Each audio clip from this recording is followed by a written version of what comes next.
देखिए दोस्तों, औरों तक भी शेयर करिए जिससे उनकी भी तैयारी बेहतर से बेहतर बनी रहे दोस्तों। जो हमारे फा हैं वो हमारे ओष्ठ ध्वनि से निकलते हैं, ठीक है। देखिए दोस्तों, अगला क्वेश्चन है, निम्न में से कंठ ध्वनियाँ कौन सी है दोस्तों? निम्न में से कंठ ध्वनियाँ जो है हमारे दोस्तों, जो कंठ द्वारा बोले जाते हैं वो कौन कौन से हैं? तो देख लीजिए, जो हमारा ऑप्शन राइट हो जाएगा वो हो जाएंगे। देखिए दोस्तों, यही क्वेश्चन पेपर में आएंगे, तो प्लीज़ आप लोग स्किप मत करिए, वीडियो को पूरा देखिए। अभी तक चैनल को सब्सक्राइब नहीं किए हैं तो प्लीज़ कर लीजिएगा। ये कंठ से का और खा हमारे जो है कंठ द्वारा बोले जाते हैं।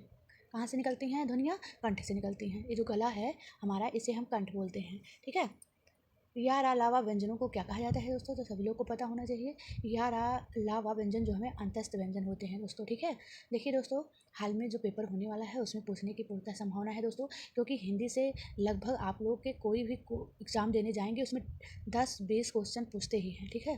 तो आप लोग प्लीज़ वीडियो को स्किप मत करिए, वीडियो को पूरा देखिए, चैनल को सब्सक्राइब कर लीजिए, ठीक है। अंतस्थ व्यंजन जो है हमारे यार अलावा व्यंजन होते हैं, ठीक है। देखिए दोस्तों, औरों तक भी शेयर करिएगा, ठीक है। या रा ला वाह, ठीक है, ये हमारे क्या हैं? अंतस्थ व्यंजन है। ये 4 व्यंजन होते हैं, ठीक है।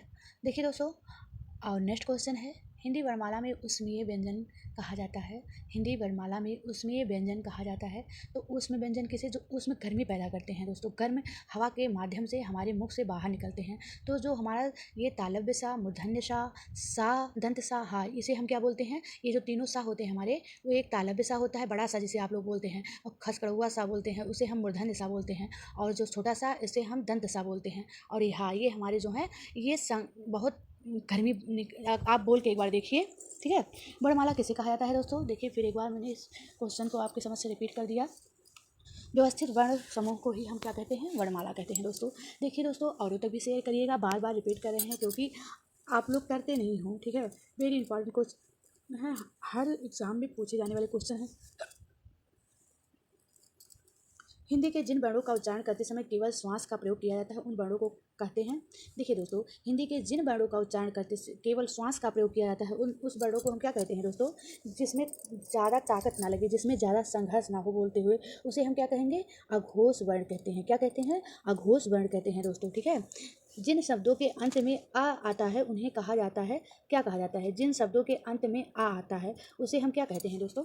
आप लोग बताइए कमेंट बॉक्स में। अगर आप लोग को आ रहा है दोस्तों तो प्लीज़ आप लोग कमेंट बॉक्स में अपना आंसर ज़रूर दीजिए, ठीक है।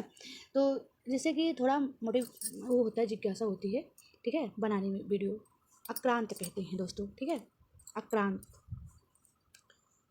देखिए दोस्तों, हमारा नेक्स्ट क्वेश्चन है, निम्न में से कौन सा वर्ण अघोष वर्ण है दोस्तों? देखिए, अभी पीछे जो हम प्रश्न बोले थे उसमें अघोष पूछे थे और ये घोष पूछा जा रहा है, ठीक है। तो देखिए, निम्न में से कौन सा वर्ण घोष वर्ण है दोस्तों? तो आप लोग बताइए कमेंट बॉक्स में, अपना आंसर दीजिए ज़रूर, क्योंकि देखते हैं आप लोग को कितना आ रहा है, ठीक है, कितनी तैयारी आप लोग की बेहतर बनी हुई है दोस्तों। तो प्लीज़ दोस्तों इसकी वीडियो मत करिएगा, क्योंकि ये जो हमारे होते हैं घोष वर्ण, हमारे जो है वर्ण का तीसरा, चौथा, पचया, ये जो हमारा है अघोष वर्ण होते हैं, सॉरी घोष वर्ण होते हैं दोस्तों, ठीक है। तो बताइए आप लोग, घोष और वर्ण का या रा ला वा, ये जो हमारे हैं, ये कौन सा अभी मैंने पढ़ाया था आप लोग को आगे? आप बताइए ये कौन सा व्यंजन है दोस्तों? या रा ला वा, बताइए।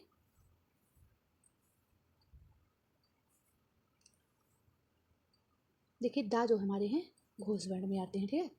भाषा की सबसे छोटी इकाई कहा जाता है दोस्तों। भाषा की सबसे छोटी इकाई को हम क्या कहते हैं दोस्तों? शब्द कहते हैं, व्यंजन कहते हैं, स्वर कहते हैं, वर्ण कहते हैं।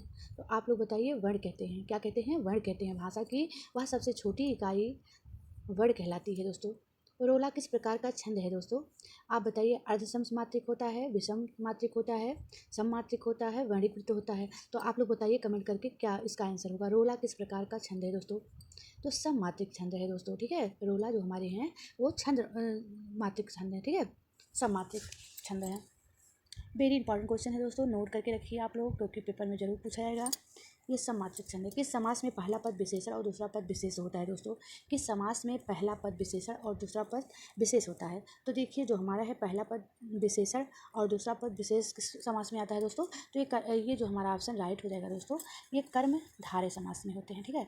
डी वाला ऑप्शन बिल्कुल करेक्ट हो जाएगा दोस्तों। देखिए दोस्तों, चैनल पे पहली बार है तो प्लीज़ चैनल को सब्सक्राइब भी कर लीजिए और तक भी शेयर करिए, जिससे उनकी तैयारी बेहतर से बनी रहे, ठीक है।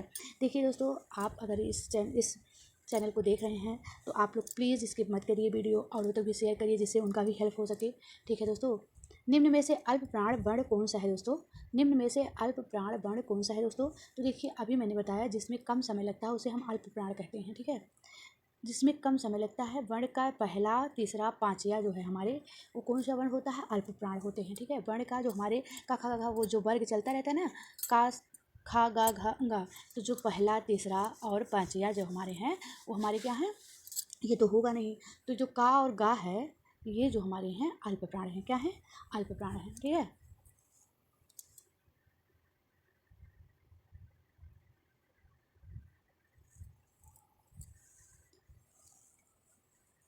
ठीक है। तो देखिए अब आगे देखते हैं। सोठा की प्रथम पंक्ति में कुल कितनी मात्राएं होती हैं? आप लोग को बिल्कुल ये पता होना चाहिए कि सोठा की प्रथम पंक्ति में कितनी मात्राएं होती हैं दोस्तों। तो आप लोग बताइए कमेंट कर में कितनी मात्राएं होती हैं दोस्तों? 24 मात्राएं होती हैं। प्रथम पंक्ति में कितनी मात्राएं होती हैं? 24 मात्राएं होती हैं दोस्तों। ठीक है, और दोहा में कितने होते हैं दोस्तों? कमेंट करके ज़रूर बताइएगा आप लोग। ठीक है, चलते हैं नेक्स्ट क्वेश्चन पे। जो किए गए उपहार को ना मानता हो के लिए एक शब्द होगा दोस्तों। जो किए गए उपहार को ना मानता हो के लिए एक शब्द होगा दोस्तों। वेरी इंपॉर्टेंट क्वेश्चन है दोस्तों, स्टॉल लगा लीजिए दोस्तों, पेपर में ज़रूर आएगा दोस्तों। एक बार इस क्लास को आप लोग ज़रूर देखिएगा और पेपर देने जाइएगा, निश्चित आपको मिलेगा। कृतज्ञ कहे जाएंगे। ठीक है, जो किए गए उपहार को मानता हो कृतज्ञ कहलाए जाएंगे। ठीक है दोस्तों, इसकी वीडियो मत करिए, अपने दोस्तों तक भी शेयर करिए। हो सके तो आप भी पूरा वीडियो देखिए, अगर आपको आ रहा है तो कोई बात नहीं दोस्तों, लेकिन एक बार इस क्लास को ज़रूर देखिए दोस्तों।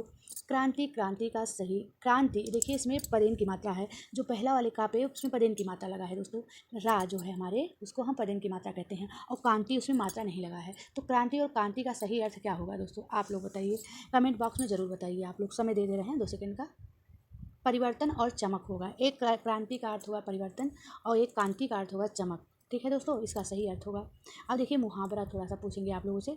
पानी पानी होना मुहावरे का सही अर्थ होगा। पानी पानी होना मुहावरे का सही अर्थ होगा दोस्तों। क्या होगा दोस्तों? Right option